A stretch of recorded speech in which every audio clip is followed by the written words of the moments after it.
আসসালামু আলাইকুম ওয়া রাহমাতুল্লাহ। আজ আমি আলোচনা করব দুর্যোগকালে চিকিৎসাদাতা 6 নারী সাহাবীর সম্পর্কে। সর্বপ্রথমে শুরু করছি হযরত আয়েশা রাদিয়াল্লাহু তাআলা আনহু সম্পর্কে। হযরত আয়েশা রাদিয়াল্লাহু তাআলা আনহু একজন অসাধারণ মুসলিম নারী ব্যক্তিত্ব। বাল্যকালেই তার মাঝে ছিল মহত্ব, বরত্ব ও সৌভাগ্যের আভাস। তিনি ছিলেন তৎকালীন আরবের অন্যতম মেধাবী নারী। রাহমাতুল্লিল আলামিন হযরত মুহাম্মদ সাল্লাল্লাহু আলাইহি ওয়াসাল্লামের সহধর্মিণী। তিনি ছিলেন রাসূল পাক সাল্লাল্লাহু আলাইহি ওয়াসাল্লামের সর্বাধিক প্রিয় নারী। আমর ইবনুল আস রাদিয়াল্লাহু তাআলা আনহু থেকে বর্ণিত, রাসূল পাক সাল্লাল্লাহু আলাইহি ওয়াসাল্লাম তাকে জাতুস সালাসিল যুদ্ধে প্রধান সেনাপতি নিযুক্ত করেন। আমর রাদিয়াল্লাহু তাআলা আনহু বলেন, আমি তার নিকট এসে বললাম, হে আল্লাহর রাসূল সাল্লাল্লাহু আলাইহি ওয়াসাল্লাম, আপনার নিকট কোন লোক সর্বাধিক প্রিয়? তিনি বললেন, আয়েশা রাদিয়াল্লাহু তাআলা আনহু। আমি বললাম, পুরুষদের মাঝে কে? তিনি বললেন, তার বাবা। তিরমিজি হাদিস নম্বর 3885। ধর্মীয় জ্ঞানের পাশাপাশি ইতিহাস, সাহিত্য, চিকিৎসায় তার পাণ্ডিত্য ছিল। ইতিহাস ও সাহিত্যের শিক্ষা তো স্বয়ং বাবার কাছ থেকে পেয়েছিলেন। মুসা ইবনে আবু তালহা রাদিয়াল্লাহু তাআলা আনহু থেকে বর্ণিত, তিনি বলেন, আয়েশা রাদিয়াল্লাহু তাআলা আনহু এর তুলনায় বেশি বিশুদ্ধ ভাষী আমি আর কাউকে দেখিনি। তিরমিজি হাদিস নম্বর 3884।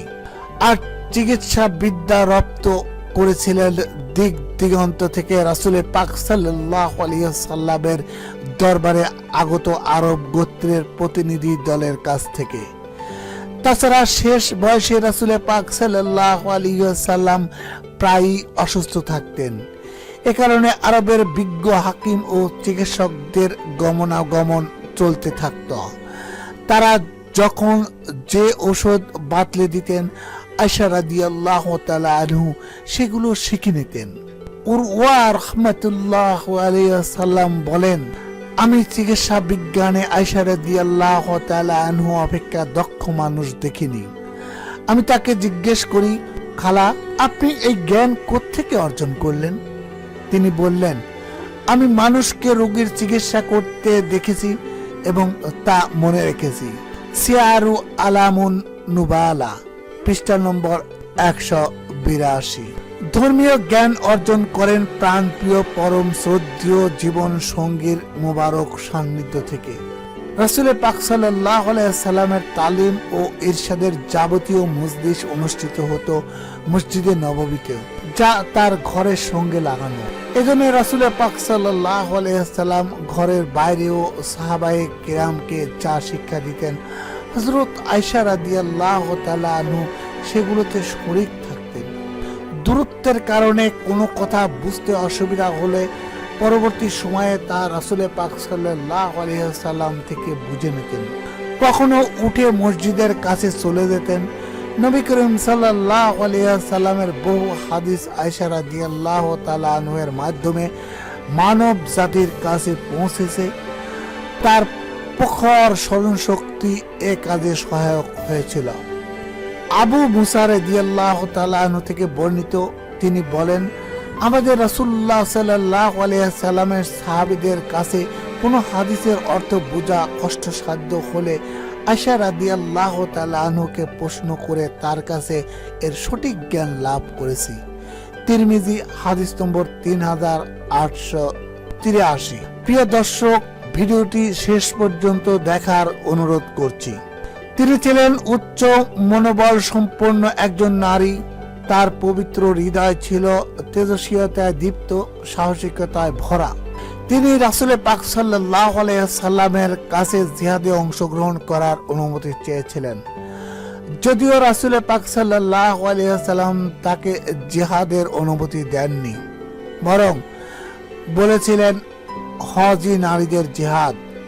এর আগে যখন পর্দার বিধান ছিল না, তিনি বেশ কিছু বিজয় অভিযানে রাসূল পাক সাল্লাল্লাহু আলাইহি ওয়াসাল্লামের সঙ্গে ছিলেন।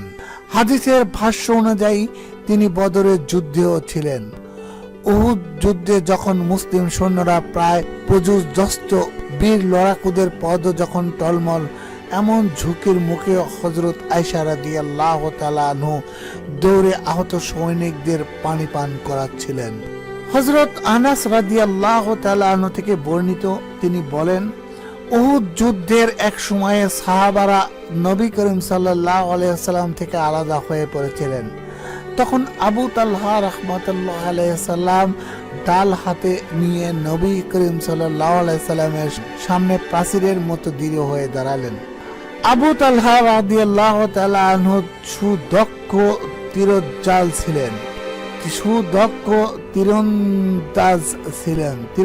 ছিলেন। এক নাগারে তীর ছুটতে থাকায় তার হাতে ওই দিন 2 বা 3টি ধনুক ভেঙে যায়। ওই সময় তীর ভর্তি তীরাধার নিয়ে যে কেউ তার নিকট দিয়ে যেত, নবী করিম সাল্লাল্লাহু আলাইহি সাল্লাম তাকে বলতেন, তোমরা তীরগুলো আবু তালহার জন্য রেখে যাও। এক সময় নবী করিম সাল্লাল্লাহু আলাইহি সাল্লাম মাথা উঁচু করে শত্রুদের অবস্থা দেখতে চাইলে আবু তালহা রাদিয়াল্লাহু তাআলা আনহু বললেন, হে আল্লাহর নবী, আমার মাতা পিতা আপনার জন্য কুরবান হোক, আপনি মাথা উঁচু করবেন না। হয়তো শত্রুদের নিক্ষিপ্ত তীর এসে আপনার গায়ে লাগতে পারে। আমার বক্ষ আপনাকে রক্ষার জন্য ঢাল স্বরূপ। হযরত আনাস রাদিয়াল্লাহু তাআলা আনহু বলেন, ওই দিন আমি আবু বকর রাদিয়াল্লাহু তাআলা আনহুর কন্যা আয়েশা রাদিয়াল্লাহু তাআলা আনহুকে এবং আমার মাতা উম্মে সুলাইমকে দেখতে পেলাম যে তারা পরনের কাপড় এতটুকু পরিমাণ উঠিয়েছেন যে তাদের পায়ের গহনা আমি দেখতে পাচ্ছিলাম। তারা পানির মশক ভরে নিজেদের পিঠে বহন করে এনে আহতদের মুখে পানি ঢেলে দিচ্ছিলেন। পুনরায় ফিরে গিয়ে পানি ভরে নিয়ে আহতদের পান করাচ্ছিলেন। ওই সময় আবু তালহা রাদিয়াল্লাহু তাআলা আনহু এর হাত থেকে তন্দাচ্ছন্ন হয়ে তার তরবারিটি 2 বার অথবা 3 বার পড়ে গিয়েছিল। বুখারী হাদিস নম্বর 3811।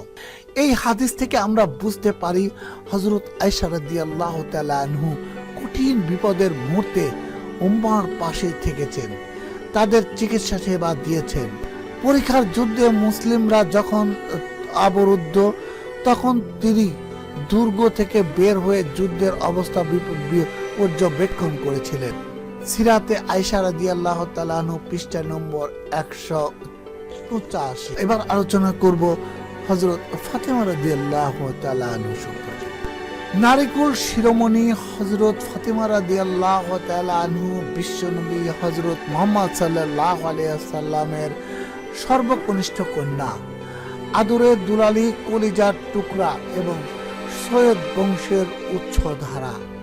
শুধু তাই নয়, তিনি ছিলেন খুলাফায়ে রাশিদিনের 4র্থ খলিফা শের-ই খুদা হযরত আলী রাদিয়াল্লাহু তাআলা আনহুর প্রিয়তমা স্ত্রী। প্রিয় নবীর নয়নমণি, জান্নাতি যুবকদের সর্দার হাসান রাদিয়াল্লাহু তাআলা আনহু ও হুসাইন রাদিয়াল্লাহু তাআলা আনহুর মমতাময়ী মা। শারীরিক গঠন ও চারিত্রিক বৈশিষ্ট্যের দিক থেকে রাসূল পাক সাল্লাল্লাহু আলাইহি ওয়াসাল্লাম ও তার ভীষণ মিল ছিল। উম্মুল মুমিনিন আয়েশা রাদিয়াল্লাহু তাআলা আনহু থেকে বর্ণিত, তিনি বলেন, রাসূল পাক সাল্লাল্লাহু আলাইহি ওয়াসাল্লামের সঙ্গে শারীরিক গঠন, চলন, চাল চলন, চরিত্র বর্ণনাকারী হাসানের মতে আলাপচারিতা ও কথাবার্তায় ফাতেমা রাদিয়াল্লাহু তাআলা আনহুর চাইতে এতখানি মিল আর কাউকে আমি দেখিনি। আবু দাউদ হাদিস নম্বর 5217। প্রিয় দর্শক, ভিডিওটি শেষ পর্যন্ত দেখার অনুরোধ করছি। হযরত ফাতেমা রাদিয়াল্লাহু তাআলা আনহু ছিলেন জান্নাতের নারীদের সর্দার। আয়েশা রাদিয়াল্লাহু তাআলা আনহু থেকে বর্ণিত, তিনি বলেন, নবী করিম সাল্লাল্লাহু আলাইহি সাল্লামের চলার ভঙ্গিতে চলতে চলতে ফাতেমা রাদিয়াল্লাহু তাআলা আনহু আমাদের নিকট আগমন করলেন। তাকে দেখে নবী করিম সাল্লাল্লাহু আলাইহি সাল্লাম বললেন, আমার স্নেহের কন্যাকে মোবারকবাদ। অতঃপর তাকে তার ডান পাশে বা বাম পাশে বসালেন এবং তার সঙ্গে চুপি চুপি কথা বললেন। তখন ফাতিমা রাদিয়াল্লাহু তাআলা আনহু কেঁদে দিলেন। আমি আয়েশা রাদিয়াল্লাহু তাআলা আনহু তাকে বললাম, কাঁদছেন কেন? নবী করিম সাল্লাল্লাহু আলাইহি সাল্লাম পুনরায় চুপি চুপি তার সঙ্গে কথা বললেন। ফাতিমা রাদিয়াল্লাহু তাআলা আনহু এবার হেসে উঠলেন। আমি অর্থাৎ আয়েশা রাদিয়াল্লাহু তাআলা আনহু বললাম, আজকের মতো দুঃখ ও বেদনার সঙ্গে সঙ্গে আনন্দ ও খুশি আমি আর কখনো দেখিনি। আমি তাকে জিজ্ঞেস করলাম, তিনি অর্থাৎ রাসূল পাক সাল্লাল্লাহু আলাইহি সাল্লামকে জিজ্ঞেস করলাম কি বলেছিলেন। তিনি উত্তর দিলেন, আমি আল্লাহর রাসূল সাল্লাল্লাহু আলাইহি সাল্লামের গোপন কথাকে প্রকাশ করব না। শেষে নবী করিম সাল্লাল্লাহু আলাইহি সাল্লামের ইন্তেকাল হয়ে যাওয়ার পর আমি তাকে আবার জিজ্ঞেস করলাম তিনি কি বলেছিলেন। হযরত আয়েশা রাদিয়াল্লাহু তাআলা আনহা থেকে বর্ণিত, তিনি বললেন, তিনি রাসূল সাল্লাল্লাহু আলাইহি সাল্লাম প্রথমবার আমাকে বলেছিলেন, জিবরাইল আলাইহিস সালাম প্রতি বছর একবার আমার সঙ্গে কোরআন পাঠ করতেন। এবছর 2 বার পড়ে শুনিয়েছেন। আমার মনে হয় আমার বিদায় বেলা উপস্থিত এবং অতঃপর আমার পরিবারের মধ্যে তুমি সর্বপ্রথম আমার সঙ্গে মিলিত হবে। তা শুনে আমি কেঁদেছিলাম। অতঃপর বলেছিলেন, তুমি কি এতে সন্তুষ্ট নও যে জান্নাতবাসী নারীদের অথবা মুমিন নারীদের তুমি সর্দার হবে? একথা শুনে আমি হেসেছিলাম। বুখারী হাদিস নম্বর 3623 থেকে 3624। রাসূল পাক সাল্লাল্লাহু আলাইহি সাল্লামের আদরের দুলালি হযরত ফাতিমা রাদিয়াল্লাহু তাআলা আনহু কঠিন যুদ্ধের ময়দানে চিকিৎসা সেবা দেওয়ার জন্য গিয়েছিলেন। আবু হাজিম থেকে বর্ণিত, যখন আমার এবং সাহল ইবনে সাআদ আস-সাইদি রাদিয়াল্লাহু তাআলা আনহু এর মাঝখানে কেউ ছিল না, তখন লোকে তার কাছে আরজ করল, উহুদ যুদ্ধে কি দিয়ে নবী করিম সাল্লাল্লাহু আলাইহি সাল্লামের জখমের চিকিৎসা করা হয়েছিল? তখন তিনি বললেন, এ ব্যাপারে আমার চেয়ে অধিক জানে এমন কেউ জীবিত নেই। হযরত আলী রাদিয়াল্লাহু তাআলা আনহু তার ঢালে করে পানি আনছিলেন আর ফাতিমা রাদিয়াল্লাহু তাআলা আনহু তার মুখমণ্ডল থেকে রক্ত ধুয়ে দিলেন। অবশেষে চাটাই পুড়িয়ে তার ক্ষত স্থানে দেওয়া হলো। বুখারী হাদিস নম্বর 243।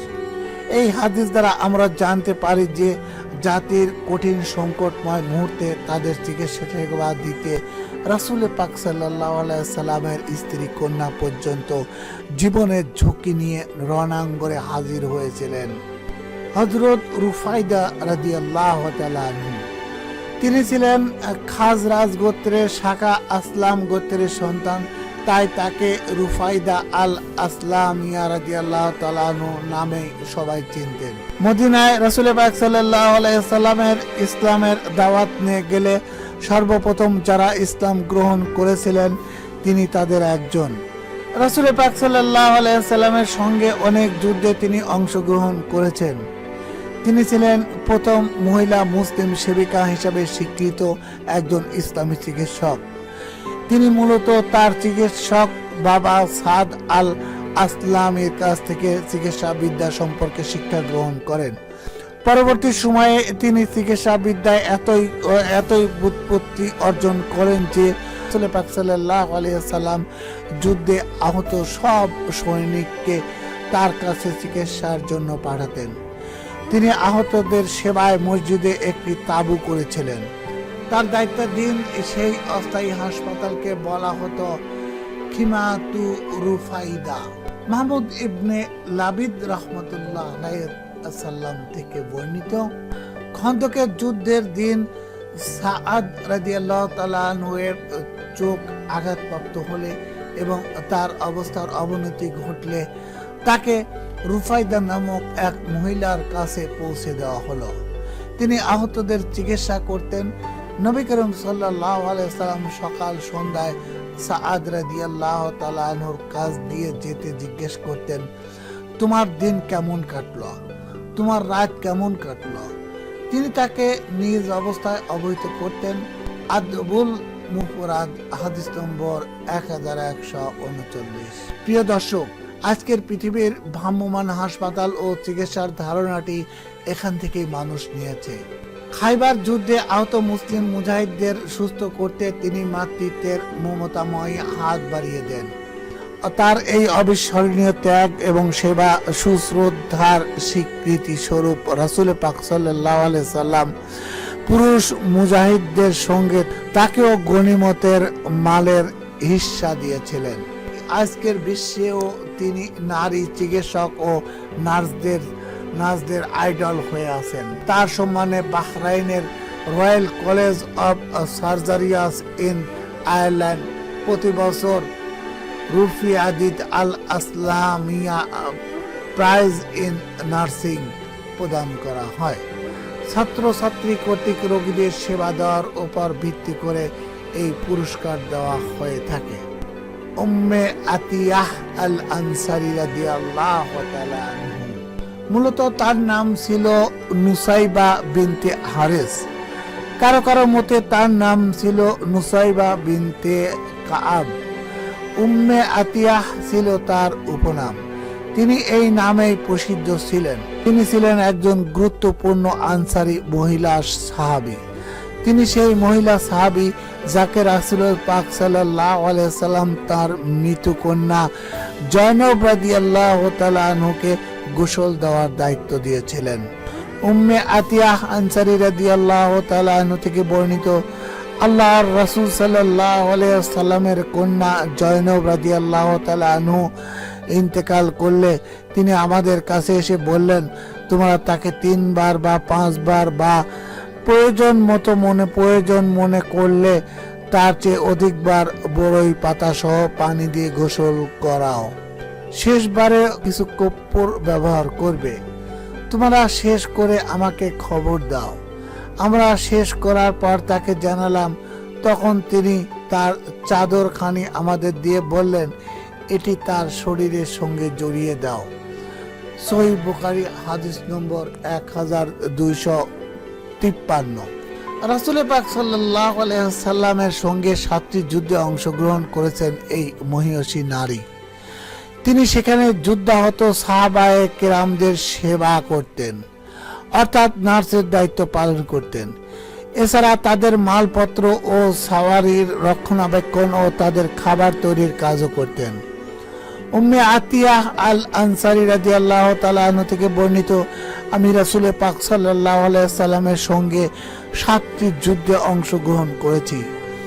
আমি তাদের সাওয়ারি ও মালপত্র রক্ষণাবেক্ষণের জন্য পশ্চাতে থাকতাম, তাদের খাবার তৈরি করতাম, আহতদের চিকিৎসা করতাম এবং রোগীদের দেখাশোনা করতাম। ইবনে মাজাহ হাদিস নম্বর 2856। পাশাপাশি নুসাইব বিনতে হারিস রাদিয়াল্লাহু তাআলা আনহু, যাকে আমরা উম্মে আতিয়া রাদিয়াল্লাহু তাআলা আনহু নামে চিনি, তিনি একাধারে যেমন হাদিস বর্ণনাকারী ছিলেন, তেমনি ফিকহ শাস্ত্রেও তার দখল ছিল অতুলনীয়। মুহাম্মদ ইবনে সিরিন, তার বোন হাফসা বিনতে সিরিন সহ বহু গুরুত্বপূর্ণ তাবি তার থেকে হাদিস বর্ণনা করেছেন। সিয়ারু আলামিন নুবালা পৃষ্ঠা নম্বর 538। উম্মে সুলাইম রাদিয়াল্লাহু তাআলা আনহা, জ্ঞান গুণে প্রজ্ঞায় যেসব মহিলা সাহাবী উম্মতের জন্য প্রতীক্ষিত হিসেবে উপস্থিত হয়েছিলেন, উম্মে সুলাইম রাদিয়াল্লাহু তাআলা আনহু সেসব সম্মানিতার মধ্যে অন্যতম। আল্লামা ইবনে আসির রাদিয়াল্লাহু তাআলা আনহু তার সম্পর্কে লিখেছেন, তিনি অন্যতম জ্ঞানী মহিলা ছিলেন। তিনি মিলহান ইবন খালিদ ও মুলাইকা বিনতে মালিকের কন্যা ছিলেন। উম্মে সুলাইম তার ডাক নাম। আসল নাম সম্পর্কে কেউ বলেন সাহলা, রুমাইলা, মুলাইকা আর রুমাইসা। সিয়ারু আলামিন নুবালা পৃষ্ঠা নম্বর 530। সর্বপ্রথম যখন মদিনায় ইসলাম প্রচার শুরু হয়, তিনি তখনই ইসলাম ধর্ম গ্রহণ করেন। নিজের প্রিয় ছেলে আনাস রাদিয়াল্লাহু তাআলা আনহুকে নিযুক্ত করেন রাসূল পাক সাল্লাল্লাহু আলাইহি সাল্লামের বিশেষ খাদেম হিসেবে। ইসলামের জন্য তিনি ছিলেন নিবেদিত প্রাণ। যুদ্ধাহত সাহাবায়ে কেরামগণকে চিকিৎসা দেওয়ার জন্য তিনি অনেক যুদ্ধে অংশগ্রহণ করেছেন। উহুদ, খায়বার এবং হুনাইন ছাড়াও উম্মে সুলাইম রাদিয়াল্লাহু তাআলা আনহু অনেক যুদ্ধে অংশগ্রহণ করেন। তিনি মশক ভরে পানি আনতেন, আহতদের পানি পান করাতেন, ছাতু গুলিয়ে দিতেন, তীর উঠিয়ে দিতেন এবং প্রয়োজনে চিকিৎসার সরঞ্জাম দিয়ে সহযোগিতা করতেন। আনাস রাদিয়াল্লাহু তাআলা আনহু থেকে বর্ণিত, তিনি বলেন, রাসূল পাক সাল্লাল্লাহু আলাইহি সাল্লাম উম্মে সুলাইমকে এবং কিছু সংখ্যক আনসার মহিলাকে যুদ্ধে নিয়ে যেতেন। তারা মুজাহিদদের পানি সরবরাহ করতেন এবং আহতদের চিকিৎসার ব্যবস্থা করতেন। আবু দাউদ হাদিস নম্বর 2531। অন্য এক হাদিসে ইরশাদ হয়েছে, আনাস রাদিয়াল্লাহু তাআলা আনহু থেকে বর্ণিত, তিনি বলেন, উম্মে সুলাইম রাদিয়াল্লাহু তাআলা আনহু ও তার সঙ্গের আনসার মহিলাদের নিয়ে রাসূল পাক সাল্লাল্লাহু আলাইহি ওয়াসাল্লাম যুদ্ধে অংশগ্রহণ করতেন। যুদ্ধক্ষেত্রে তারা পানি পান করাতেন এবং আহতদের জখমে ঔষধ লাগিয়ে দিতেন। তিরমিজি হাদিস নম্বর 1575। উম্মতের কঠিন বিপদের সময় জীবন বাজি রেখে রণাঙ্গনে তাদের চিকিৎসা সেবা দিয়ে জান্নাতের খাতায় নাম লিখিয়েছেন এই মহিয়সী নারী। রুবাইয়া বিনতে মুআইয়াজ রাদিয়াল্লাহু তাআলা আনহু ছিলেন বিশিষ্ট বদরি সাহাবী মুআইয়াজ ইবনে হারিস রাদিয়াল্লাহু তাআলা আনহু এর কন্যা। কেউ কেউ তাকে মুআইয়াজ ইবনে আফরা নামেও ডাকতেন। তিনি বদর যুদ্ধের একজন গুরুত্বপূর্ণ মুজাহিদ ছিলেন, যার হাতে ইসলামের অন্যতম শত্রু আবু জাহাল নিহত হয়েছে।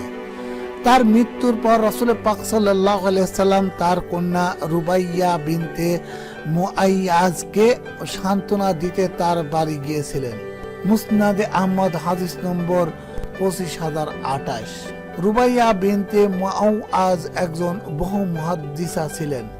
তার কাছ থেকে হাদিস বর্ণনা করেছেন আবু সালামা ইবনে আব্দুর রহমান রাহমাতুল্লাহি আলাইহি সাল্লাম, সুলাইমান ইবনে ইয়াসার রাহমাতুল্লাহি আলাইহি সাল্লাম সহ বহু গুরুত্বপূর্ণ তাবেঈ।